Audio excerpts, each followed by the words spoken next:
Hello दोस्तों, इस video में हम बात करने वाले हैं RFID हैंडल मशीन के बारे में जो कि फास्टैग रीड कराने में यूज होता है। तो जो हमारा मॉडल है वो C3000 है। तो इसके बारे में दोस्तों बात करेंगे कि इसको कैसे हम कॉन्फ़िगर करते हैं। अगर कोई भी फाइल अगर शेयर करनी है तो कंप्यूटर से हम इसको कैसे कनेक्ट कर सकते हैं, कौन सा एप्लीकेशन इसमें यूज होता है इसको कनेक्ट करने के लिए, वो मैं इस वीडियो में आपको बताऊंगा। आप नेटवर्क सेटिंग कैसे कर सकते हैं वो मैं इस वीडियो में आपको बताऊंगा। काफी हेल्पफुल वीडियो है। ऐसी वीडियो जल्दी आपको YouTube पे मिलेंगे नहीं। जो भी मैं इस वीडियो में आपको बताऊंगा वो आपको कहीं भी YouTube पे जल्दी मिलेंगे नहीं। तो वीडियो को ध्यान से देखिए दोस्तों।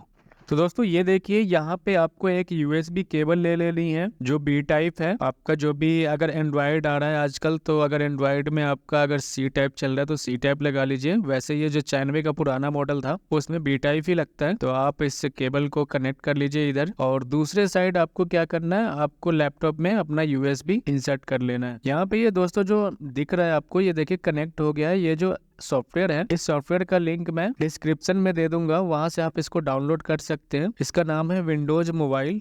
ये देखिए आपको एक्सेस हो गया है ड्राइव। आप यहाँ पे कुछ भी आप कॉपी करके अपने सिस्टम से इसमें पेस्ट कर सकते हैं। और उसके बाद जो भी अगर आप फाइल वगैरह डालते हैं इसमें, कोई भी सेटअप डालते हैं, तो सेटअप को आपको जाके अपने स्क्रीन पे उसको रन करा लेना होता है। बस सिंपल सा ये फंडा है। आप अपने स्क्रीन पे जाइए, जो आपका हैंडल मशीन है उसमें जाएंगे और वहाँ पे उसको डबल क्लिक करेंगे तो रन कर हो जाएगा। यहाँ से आप रन नहीं करा पाएंगे। लैपटॉप में अगर आप सोचे कि हम फाइल एक्सेस करके वहाँ पे कॉपी करके पेस्ट कर दें और फिर इसको रन करा ले, तो वहाँ से रन नहीं होगा। उसके लिए आपको जाना पड़ेगा आपके अपने RFID हैंडल मशीन के स्क्रीन पे, और वहाँ पे आपको माई डिवाइस ओपन करना है। माई डिवाइस में आपको जो भी आप कॉपी करके कोई सेटअप डाल रहे हो या कुछ भी डाल रहे हो, अगर उसको रन कराना तो वहां से आप डबल क्लिक करके रन करा सकते हैं। अगर बाकी कोई भी अगर फाइल आपको ओपन करनी है या फिर कॉपी करना है तो आप यहाँ से कर सकते हैं। और ये विंडोज मोबाइल इंस्टॉल करना काफ़ी ईजी है, बस 2-4 स्टेप में ये इंस्टॉल हो जाते हैं। आपको मैं वीडियो के एंड में डिस्क्रिप्शन में आपको उसका लिंक दे दूंगा, वहाँ से आप जाके उसको डाउनलोड कर सकते हैं। यहाँ देखिए दोस्तों, आपको मैं अगर नेटवर्क सेटिंग के बारे में अगर बताऊँ, यहाँ पे आपको वाईफाई ऑन कर लेना है सबसे पहले तो। और यहाँ पे वाईफाई ऑन करने के बाद आपके पास जो भी वाईफाई इनेबल है, जो भी वाईफाई चल रहा है, उसको आपको कनेक्ट कर लेना है। पहले तो इनेबल वाईफाई पे क्लिक करेंगे और उसके बाद यहाँ पे वाईफाई की लिस्ट खुल के आएंगी।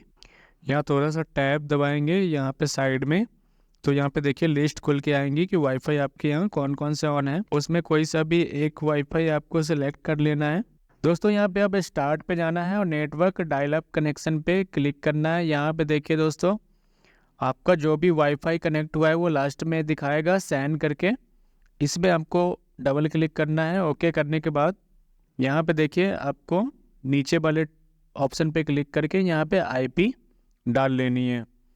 जो भी सर्वर का हो उसको गेटवे कर दीजिए, और बाकी एक कोई भी IP अपने रेंज में इसमें डाल दीजिए ताकि ये पिंग कर सके। आप यहाँ से स्टार्ट बटन पे क्लिक करके रन में जाके, और जैसे कंप्यूटर में पिंग लगाते हैं वैसे इसमें भी पिंग लगा के आप चेक कर सकते हैं कि आपका नेटवर्क में ये कनेक्ट हुआ कि नहीं। तो दोस्तों ये वीडियो थी आपके लिए हैंडल मशीन से रिलेटेड। अगर कोई भी और जानकारी चाहिए हो तो आप कमेंट में ज़रूर बताएं, मैं उसका या तो वीडियो बना के या फिर वैसे आंसर ज़रूर दूंगा।